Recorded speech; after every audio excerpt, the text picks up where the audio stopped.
Tonight on Ukraine Today, situation on the battlefield. Ukraine's defense forces stopped an enemy sabotage and reconnaissance group that tried to stage the capture of a village in the Zaporizhzhia region. A Donetsk positive story. A wounded and captured Ukrainian soldier with the call sign positive convinced two Russian occupiers to lay down their weapons and surrender. Energy ceasefire violated. Power outages after new Russian strikes. Will Trump react after saying there would be a week of silence? Diplomacy of war. What should we expect from a trilateral meeting in the Emirates? And can existing agreements actually lead to a ceasefire? All this and more, right now. Hello, I'm Volodymyr Rabchun and this is Ukraine Today. Please subscribe, hit the like button, and let's move on to the news. Ukraine's defense forces stopped an enemy sabotage and reconnaissance group that tried to stage the capture of the village of Ternovate in the Zaporizhzhia region. The settlement is located about 15 kilometers from the front line. Taking advantage of difficult weather conditions, the occupiers managed to enter the village. However, within about an hour, some of them were eliminated while others were captured. Here's more on what's happening on the battlefield. They destroyed a convoy and routed 4 platoons of Russians. The Ukrainian armed forces carried out a unique operation near Pokrovsk. Several crews of Spartan UAVs, Magyar's birds, and an affiliated unit all took part at once. It has become known that the occupiers threw about 90 assault troops into this attack. Under the cover of fog, the enemy tried to advance using cars, motorcycles, and ATVs, but none of them made it to their destination. In particular, Ukrainian armed forces units eliminated 80 enemy assault troops, wounded 2, and captured 2 more. They also destroyed 10 ATVs, 4 motorcycles, and 6 enemy vehicles. Wiping out practically an entire company is not just a successful episode, but a sign of a systemic failure in the Russian offensive. A company of 100 people is the minimum self-sufficient tactical unit capable of advancing, consolidating, and holding a position, provided it has command, communications, and support. So, when out of 90 assault troops, 80 are killed in a relatively short period, literally within a day, essentially during a single operation, this means the unit is wiped out as a combat entity. Such a company ceases to exist not only physically but also organizationally. There are no commanders, no signalers, no core around which the unit could be reformed. And this happened just a day after the previous failure near Pokrovsk. At that time, the assault troops were also destroyed. Analysts believe that Putin is so obsessed with the Donetsk region that assaults here will continue until the Russian group is completely exhausted. The Ukrainian command understands this as well, which is why a literal conveyor belt for destroying the enemy has been set up in this direction. According to some estimates, losses here have already reached 30-1, naturally in favor of the Ukrainian armed forces. Here, you don't have to guess where the enemy will come from. Any movement out of the tree line, any equipment approaching, any gathering of people either in the vicinity or in the city itself is instantly put under surveillance.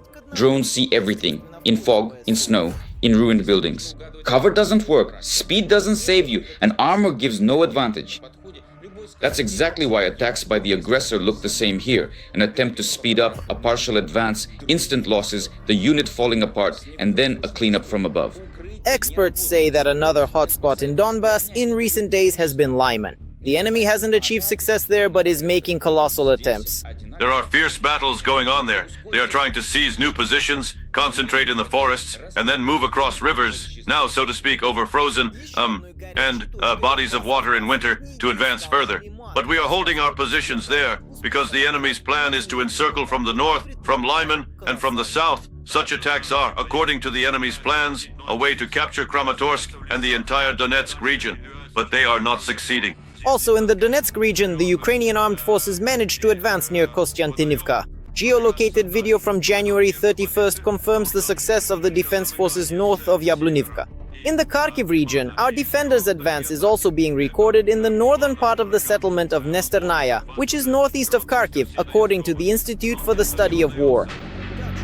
At the same time, analysts report that the situation has been stabilized in southern Ukraine. In the Halyaipol area, not without the help of modern technology, the Russian onslaught was nevertheless managed to be reduced. Primarily, this was achieved by detecting the enemy with thermal images during severe frosts. Alongside the fact that there had been certain advances in previous periods, a week and a half ago, several kilometers, entering some settlements. Now, it has finally been managed to halt them. Winter is affecting us as well, in a positive way. We have started to actively detect, using both aerial reconnaissance, drone and traditional, as well as satellite, all possible enemy movements in this sector, especially the buildup of reserves. The enemy has also become particularly active in the Zaporizhzhia direction. Apparently, having decided that Ukraine had withdrawn some troops from here to defend Donbass, the Russian command wanted to increase pressure on the region. However, the occupiers are suffering such heavy losses in their attacks that there is simply no one left to carry out continuous assaults. It is clear that the Russians, despite having suffered heavy losses, are now regrouping and preparing to continue their offensive actions. There is another direction as well, Stepnohursk. Let's not forget our defensive stronghold Orikhiv, which the Russians are trying to bypass on the flanks. We are seeing this today as well, it is obvious. Our troops are also preparing for defense and active defense. And as for Stepnohursk, the Russian advance there has also slowed down somewhat. Let me remind you, these are the heights from which the Russians plan to shell, for example, the outskirts of Zaporizhzhia. And how could we not mention Kupiansk? The Russians' failure in this direction showed that the Russian Federation decided to resort to a new tactic, to send out sabotage and reconnaissance groups en masse, whose task is not to hold territory, but simply to take a photo in yet another settlement. As a result, this only yields results in the reports of Russian generals. If we talk about the military significance of such attempts, then yes, it is definitely an attempt at infiltration tactics, a try to enter a settlement, hide, and not so much engage in combat as wait for the next reinforcements.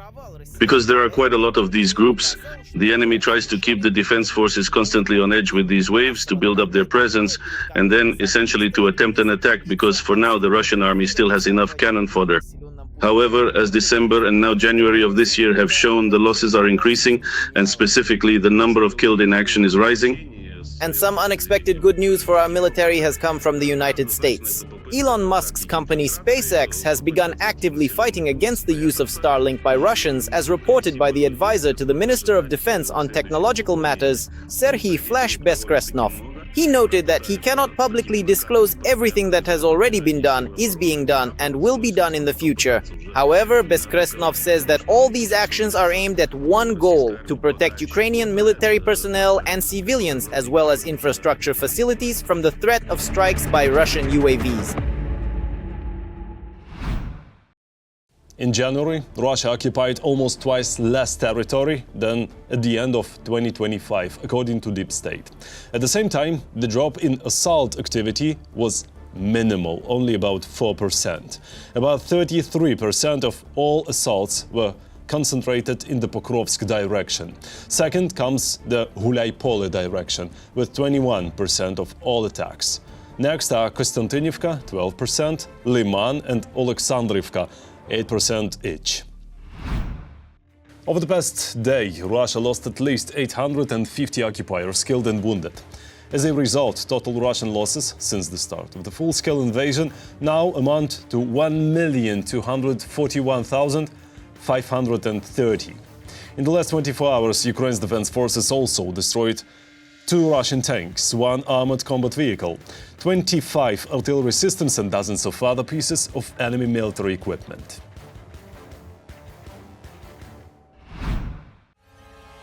FPV drone operators from the Alpha Special Operations Center destroyed more than 1,800 occupiers in just 1 week, according to Ukraine's security service. By the way, Ukrainian drone operators have collected a whole gallery of bizarre disguise used by Russian troops on the battlefield. I already told you about the penguin costume in previous episodes, but that's clearly not the limit. Next, a look at enemy creativity that borders on pure absurdity. The Ukrainian armed forces are opening the winter hunting season for penguins, or rather, for occupiers pretending to be penguins. Ukrainian soldiers have released footage of attacks on Russian penguins. That's what internet users have dubbed Kremlin contract soldiers in their awkward camouflage cloaks. Despite all the creativity of the Russian army, as you can see, the camouflage didn't work. For their efforts, the occupiers only received free tickets to a concert with Kobzon. At first glance, it might seem that the Russian command dressed the occupiers this way as punishment for some misconduct or for refusing to take part in meat grinder assaults. But no, as it turns out, this kind of camouflage is actively advertised and sells well on Russian online marketplaces. Kremlin SVO soldiers are being convinced that they won't find better protection from thermal imagers and Ukrainian FPV drones. Tested in action is the slogan. And Russians themselves add in the comments that supposedly there haven't been any returns yet. And here's another brilliant innovation from what Putin calls the world's second army. We're working with tents, practicing setting them up, putting them on and packing them away. So we have 10 tents and each group has 5 people. According to the Russian command's plan, these improvised tents are supposed to protect them from Ukrainian drones and the harsh Ukrainian winter. But here's the catch. What is considered a tent beyond the curb is actually a portable camping toilet everywhere else in the world. But for Russian soldiers, eating, sleeping and relieving themselves in the same place is just business as usual.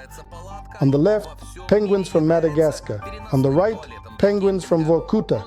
However, to be fair, sometimes the occupiers do manage to hide themselves quite well from the eyes of Ukrainian drone operators. We're walking by, there's a pile of something lying there, presumably an Adamovsky soldier. Such camouflage, especially in the ruins of urban areas, is hard to distinguish from other debris. Come on, let's crawl out together slowly. He just gets up just like that. A little bit and he starts working. Then just like that, he's a pile again. But only a handful at the front can boast such equipment. Most Russian generals send their troops into assaults wearing whatever they can find. Often, it's the relatives of contract soldiers themselves who ask the Russian command about this. After all, the more visible a soldier is in the snow, the sooner his family will receive a death notice, and with it, the funeral payout. For many Russian families living below the poverty line, this war has become a real lottery ticket. You send your husband, brother or son to this so-called special military operation. The main thing is that he gets killed there and that it can be proven afterwards. And you get an amount of money that the whole family could never earn in a lifetime. That's the kind of attraction Putin has set up for Russians. This kind of business across the border is practically running like a conveyor belt. To avoid unnecessary expenses, the Russian command doesn't even bother with proper winter uniforms for their soldiers. That's it. This is supposedly considered a winter kit, but in reality, there's hardly anything there. Instead, Russian Z-bloggers give their fighters valuable tips on how to get themselves killed as quickly as possible. You need a big one like this. Where is it? Like this one here. This hat. Yeah, now that's what we're talking about. You put it on like this. Then you unbutton it like this. There, snap. There you go, voila. Wrap yourself up like this and you can sit in the trench in comfort. With a hat like that, it's much easier for a Ukrainian sniper or a Ukrainian drone to aim at you. Because that's the system. I hope that's clear. That's what the Russian army looks like in the year 2026. Barefoot, in ushankas, and with street toilets on their heads.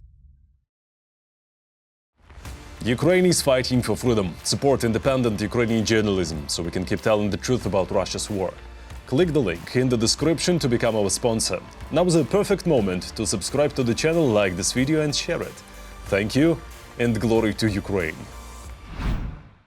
A truly positive story from the Donetsk region. A wounded and captured Ukrainian soldier, Volodymyr Alexandrov, call sign positive, convinced 2 Russian occupiers to surrender.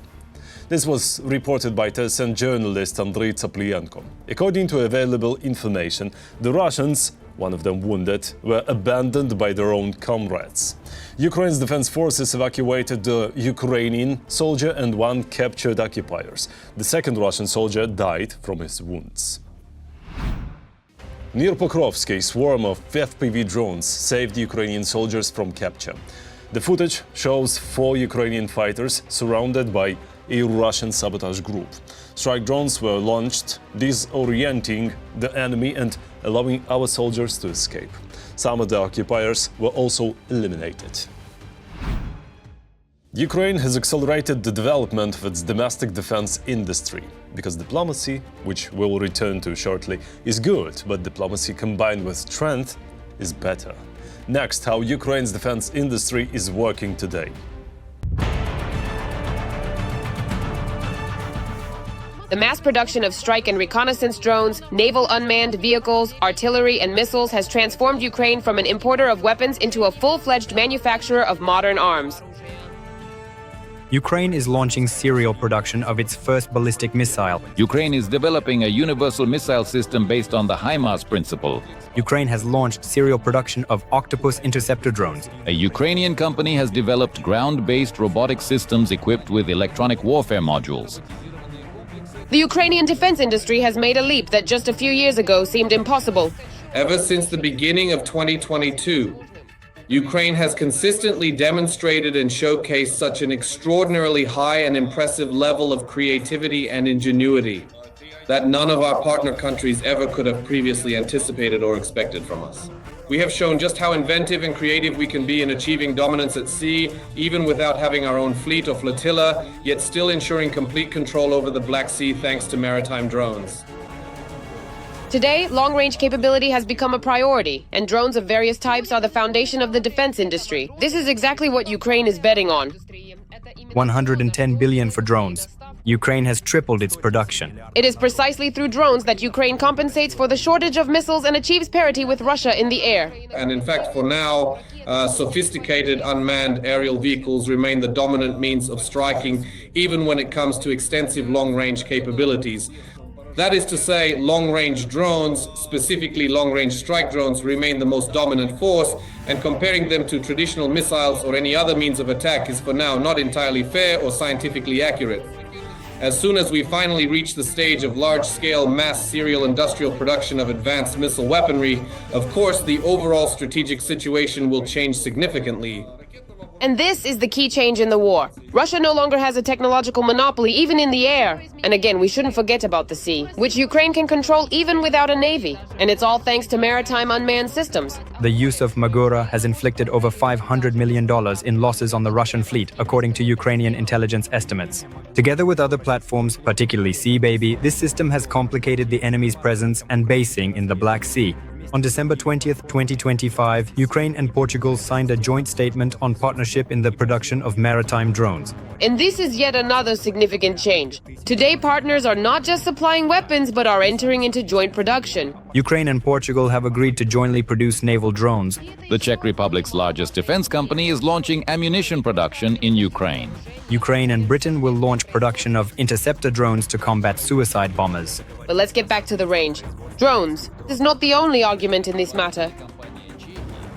A separate area is the missile program. We're talking, of course, about the well-known Neptune, which after modernization transformed from an anti-ship system that sank the cruiser Moskva into a long-range missile for striking ground targets. This was one of those presentations, I think, that we had been waiting for so long, the long-range Neptune. And this is, after all, a more high-tech missile, which is used with pinpoint, precise, almost surgical accuracy. But Ukraine's missile arsenal is much broader, and as the president of Ukraine said in December 2025, it is being actively used. I'll be frank, Ukraine is already using cruise missiles today. Neptunes, long-range Neptunes, Polyanitsia, Flamingo, as well as Sapson. To be honest, we've started. This is Ukraine's long arm. There is little talk about such systems, but their presence changes the enemy's calculations. Less publicity, more results. There are also results in the production of mortar and artillery munitions, but it's not just about ammunition. Today, Ukraine produces more 2 S-22 Bodana self-propelled artillery units per year than the French company Nexter, which manufactures the Caesar self-propelled howitzer. These are some of the first wheeled self-propelled artillery units that we received from our partners in 2022, the Caesar self-propelled howitzers. In fact, last year, Ukraine produced more wheeled self-propelled artillery units than were produced worldwide in a year. Not just in France, but in the entire world. And the Ukrainian defense industry has no intention of stopping or even slowing down, so Ukraine, together with its partners, will continue to develop defense projects. Ukraine and Poland are jointly modernizing the MiG-29s that will be provided by the Polish side. Drone production, air defense and aviation. Ukraine is deepening its defense cooperation with the Netherlands. France has announced the deepening of cooperation with Ukraine in the field of drones. In addition, Ukraine's Minister of Defense, Mikhailo Fedorov, is announcing new developments. For example, a Ukrainian counterpart to reconnaissance drones like the DJI Mavic and the Russian Molnia. And of course, as part of strengthening its defense capabilities, the Ministry of Defense continues to digitize the front and is implementing a new drone management system. These are not isolated experiments, but systematic work by the defense industry. During the full-scale war, the Ukrainian military-industrial complex has learned the most important thing: to respond quickly to challenges on the battlefield. Every year, Ukraine surprises the world with new inventions and innovations, and in a sense is changing the rules of war. Not only the war unfolding in Ukraine, but also the rules of warfare in general on a global scale. The Ukrainian defense industry is no longer just surviving, it is developing. The defense sector has become systematic, technological, and large-scale. This means one thing: Ukraine enters any negotiations not empty-handed, but with weapons it is capable of producing itself. A Russian drone attacked a bus carrying miners in the Dnipropetrovsk region as they were returning from work. 16 people were killed, 14 were injured. Russian terrorists also struck the Cherkasy region. 4 people were injured. Residential buildings, car and a gas station were damaged. It looks like the so-called energy ceasefire or the energy truce ended very quickly. After new Russian strikes on Ukraine's energy infrastructure, power outages were reported in the Kharkiv, Sumy, Dnipropetrovsk and Cherkasy regions. Let me remind you, last Thursday, Donald Trump said he had reached an agreement with Putin that Russia would not strike Ukrainian energy facilities for 1 week, because it's cold, very cold. If the deal was made on Thursday and was supposed to last a week, that would mean until next Thursday, right? Even if it was Wednesday, silence should have lasted until Wednesday. But already last Friday, the Kremlin said the agreement only applied until the 1st of February.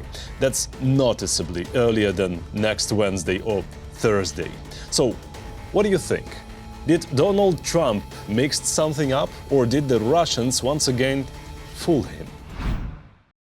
Starlink is taking steps to counter the use of satellite internet by Russian forces.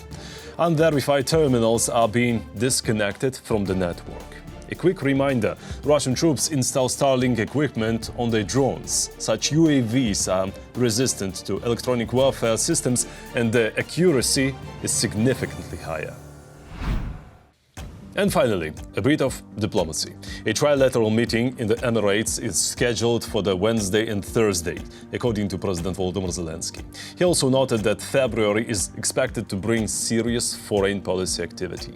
It's genuinely interesting what agreements may already exist and whether they could lead to a ceasefire, a real one. I assume that the key issue, territory, is not being discussed right now. More likely, Ukraine, the United States and European partners are testing Russia's real situation, trying to understand how to apply pressure and force the Kremlin toward peace.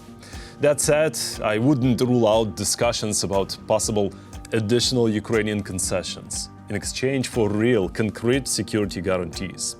We are watching closely. That's all for today. Thanks for watching. Thank you for your support. Strength to Ukraine's defenders. Glory to Ukraine. Don't forget to like, subscribe, comment and share. See you next time.